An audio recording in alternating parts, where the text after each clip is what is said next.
অপরাধ কর্মকাণ্ডে জড়াচ্ছে রোহিঙ্গারা। এক বছরে কক্সবাজারের রোহিঙ্গা ক্যাম্পগুলোতে খুন হয়েছেন ২২ জন, আর হত্যা, মাদক, সংঘর্ষ সহ ১০০রও বেশি ঘটনায় বিভিন্ন থানায় মামলা হয়েছে ৪৩৭টি। এইসব ঘটনার উৎসস্থল রোহিঙ্গা ক্যাম্প। বিরোধপূর্ণ আচরণ বন্ধে রোহিঙ্গাদের মধ্যে নানামুখী পদক্ষেপ নিচ্ছে প্রশাসন। আরও জানাচ্ছেন কামরুল ইসলাম মিন্টু। গত ২ সেপ্টেম্বর টেকনাফের চাকমারপুর রোহিঙ্গা ক্যাম্প থেকে কিছু দূরে পাহাড় থেকে উদ্ধার করে গলাকাটা মুমূর্ষু ৩ রোহিঙ্গাকে। একদিন আগেই তাদের অপহরণ করা হয়েছিল। এক বছরে রোহিঙ্গা ক্যাম্পগুলিতে ২২টি খুনের ঘটনা ঘটেছে।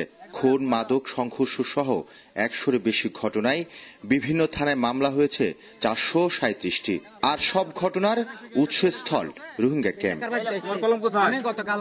পুলিশ বলছে, পূর্বের দ্বন্দ্ব, ক্যাম্পে নেতৃত্বের প্রতিযোগিতা ও মাদক বিক্রি নিয়ে রোহিঙ্গারা সহিংসতার দিকে পা বাড়াচ্ছে। তাদের দেশের মধ্যে যে কিছু ইন্টারনাল কনফ্লিকশন ছিল, এই কনফ্লিকশনগুলিরও কিছু বহিঃপ্রকাশ এখানে ঘটেছে। পাশাপাশি মাদক সংশ্লিষ্টতার কিছু নিজেদের মধ্যে কুন্দল পাওয়া যাচ্ছে। আর সুশীল সমাজের প্রতিনিধিরা বলছেন, সচেতনতামূলক কার্যক্রমের অভাবে কর্মহীন রোহিঙ্গারা অপরাধে জড়াচ্ছে। থানা থেকে দূরে একটু গ্রাম্য এলাকা, রিমোট এরিয়া, সেখানে কিন্তু চুরি ডাকাতি বেড়ে যাচ্ছে।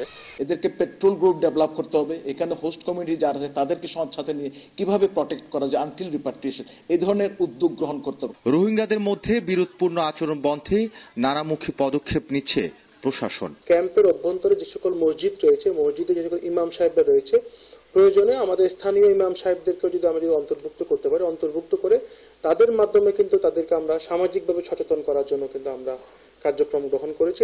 নিবন্ধন অনুযায়ী উখিয়া ও টেকনাফের ৩২টি ক্যাম্পে মোট রোহিঙ্গার সংখ্যা ১১,১৭,৫৭০ জন।